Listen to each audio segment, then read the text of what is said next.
After a week that started with a difficult game up at Chelmsford and closed with a 2-1 reversal by Bath, the Sports bounced back big time against Welling United with a 7-3 win. The next day we went down to catch up with Tommy Widdrington, who was casting his eye over the under-18s to get his views on where the team is as the season turns into the final straight. Morning Tom, thanks for joining us today after last night's impressive 7-3 victory. Before moving on to the first team, you're down here today for the under-18s to run your eye over them. We're seeing the youngsters coming through and there's academy lads in or around the first team now. So how's it all shaping up with the youth team? Has Hugo Langton made life easier for you now that he's taken over as academy manager? Well, he certainly helped me sort of spread the workload. I think anybody who's worked in a football club that has an academy that's a genuine feeder team, if you like, for the first team will know that the two areas of the club have to work in unison, and if they don't, then they go in separate directions, because with all due respect, youth football is not all about winning every game. It is when you're 6 and 7 and you want to win games and you want to get trophies, but when you get between 16 and 18 also, you know, if the ambition of the players is to become paid footballers, whether it's at this level or higher, then it becomes a little bit elitist. Now, we're not in a position at this moment in time where we've got a fully elitist academy, but we've got some very good young players in there, and I think their maturity and their growth as footballers and as people is really enhanced by the programme that is offered here with the full-time education and of course the genuine link with the first team now. So as you said, we had 4 lads in the 16 last night who have come through our, not just the academy system, but some of them have been in the youth system as well. So, you know, I'm delighted that that's starting to happen, and it's taken me personally a long time to get what I want in the right places, but I still feel we can do more, and, you know, only time will tell if that continues to bear fruit. It's going in the right direction, and talking of last night, the team showed some amount of character to run out 7-3 eventual winners against Welling United. It was good to see Jamie Taylor notch up a hat-trick, but it was 2-2 at half-time. So what on earth did you say at half-time? People probably think I went in there and sort of ranted and raved a bit, but I didn't. I mean, I thought we started the game particularly well, took the game to Welling, and that's always, you know, you always sort of flipping the coin in the next game when the previous performance was flat, and we were really flat on Saturday against Bath. But I said to the lads, you know, some of them are playing for futures, you know, at this football club. Some, you know, I'll go on record and saying the guy who's moved on was not the best footballer at this football club in all aspects. However, he was the hardest working guy at this football club on the pitch, on the training ground. His ethic to whatever we asked him to do was absolutely spot on, and that's why he's moved on. So there are lots of players here who I think are technically very gifted footballers, and I keep saying to them, we encourage our players all the way through the club to pass the ball quickly, move, be attacking in their thought processes, and try and win games.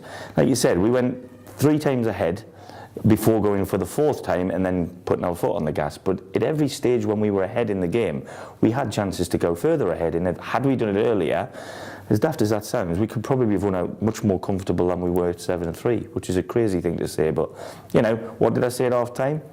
Exactly what I said before the game. Go and do what we do well and work harder at what we don't do so well. Obviously, we score goals, but we've got to keep them out the other end. That's right. So it's a case of Elliott who? Well, no, I think Elliott's he's got, hopefully will have a place in a lot of people's hearts here, because a lot of people doubted him, questioned him and me when he came, and I think he has proven everybody wrong. Like I said in my programme notes, if I start agreeing with everybody about my choices, then I'll drive myself insane. I've got to make choices that, for the team and for myself sometimes, that are very, very difficult choices. But ultimately, I do believe it's always for the benefit of the club. And I think Elliott's been a shining example of that. That's right. And overall, the team's put in some good performances over this new year, the 2017 part of the season. Apart from Chelmsford again, and Bath on Saturday, how much do you think that may have been attributed to Elliott's impending move? Well, I think the dynamic that Elliott brought is different to the other strikers, as is the one that Nat Pinney brings, as is the one Jamie Taylor brings. Now as is the one that Rhys Connolly and Josh Street may well bring. So, you know, I always use the analogy of, you know, if you give me your car keys and I drive your car doesn't know that my backside isn't your backside. It will drive for you exactly the same as it does for me. Players are different to that, and the dynamic of the team changes slightly. Got to say, Chelmsford were men against boys on the day. I thought they were physically stronger than us, bigger than us. They dealt with a really particularly poor surface better than us. So I have no qualms with the way we got turned over there. I was more disappointed with the Bath game because I just felt that Elliott had gone by then, and there was a little bit of everybody feeling sorry for us, and I don't think we have to do that. You know, we're sitting fairly pretty in that division. I mean, we're on course to reach the target of points that I thought we would make. If we do that, it's a massive improvement on what we did last year, and I don't know what more people would expect at this stage with what we have to work with, and that is, you know, the nuts and bolts of it.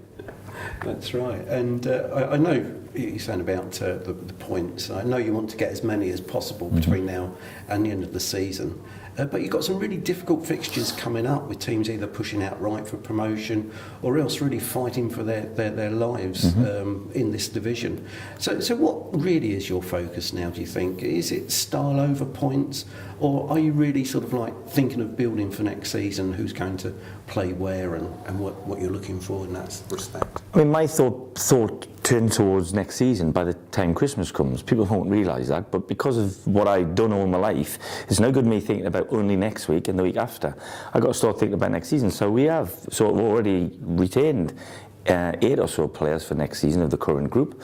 They're mostly of the younger variety, but there's also Miguel and who's still only 21, Nat, who's 24, you know, Ryan Wall, Josh Street, Charlie Horlock. They've already, you know, committed to next season. It's up to the older ones to prove that they are the older ones that are going to continue to help the younger guys, because I can't expect the younger guys to be the ones pulling the dray. They've got to be the ones sitting at the back, and the older guys have got to be pulling us along and dictating. And I thought last night was a great example of that. I thought Ian Simpemba, asked to do a slightly different role, was excellent, and I thought Jamie Taylor, as you said, was almost unplayable as Elliott had been in the last month or so. So, you know, style over points, never.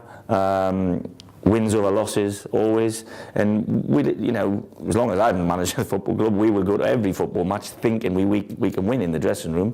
Whether we can realistically or not is another matter. But what I will say is the players need to believe that you know, people are telling me Bath City have still got a chance of reaching the playoffs. Now, had we beat them on Saturday, and we did what we did last night, we'd be within a point or so, I think, of them.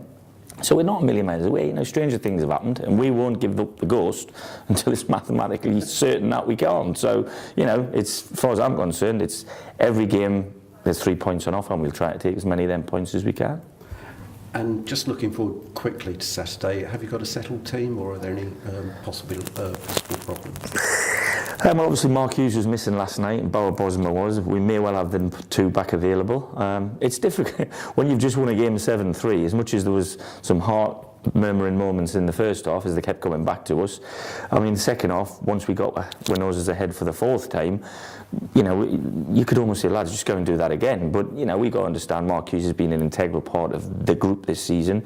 Bauer's done particularly well before he got injured at Chelmsford, which coincided with a heavy loss. So, you know, there's all sorts of permutations I'll be able to have, hopefully. But, you know, last night Billy Crittenden was the first time he was involved in the 16, and he's only an under-18.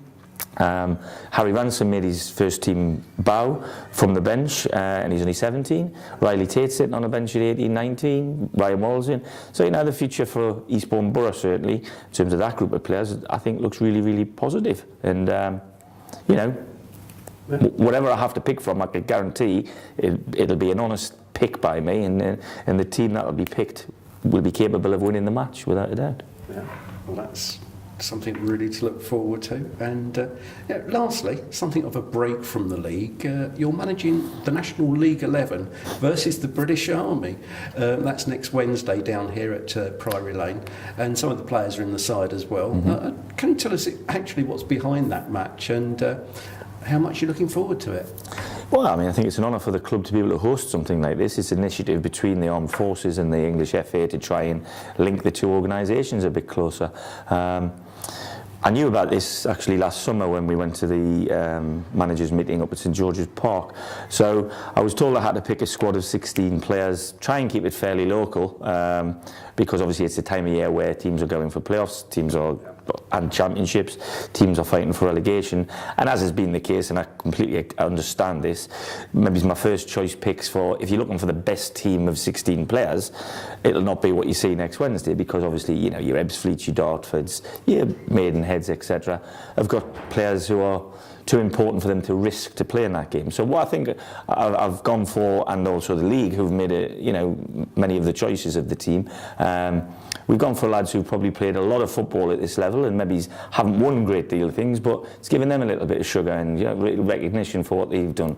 So, you know, maybe you'll see more than one over 30, which is probably a little bit surprising to the people who turn up the game, but I think it's more of a celebration of the occasion and what we can do with that, rather than, you know, I'm the manager of a team, I want to win the match, obviously, but you know, the lads who come down, we're going to have to thank them for making the trek down to Eastbourne, and hopefully they'll give a good account of ourselves. And of the 3 games, I hope we win all 3, to be honest with you. Well, we'll keep our fingers crossed for you, Tommy, and definitely one for the fans to come down. Yeah, absolutely. Well, there's a lot of our lads going to be involved in the game, whether they're starting or coming off the bench. So, you know, it is at Eastbourne Borough Football Club. I think Eastbourne Borough fans should come out in their droves to support the club, and in this initiative, it's great.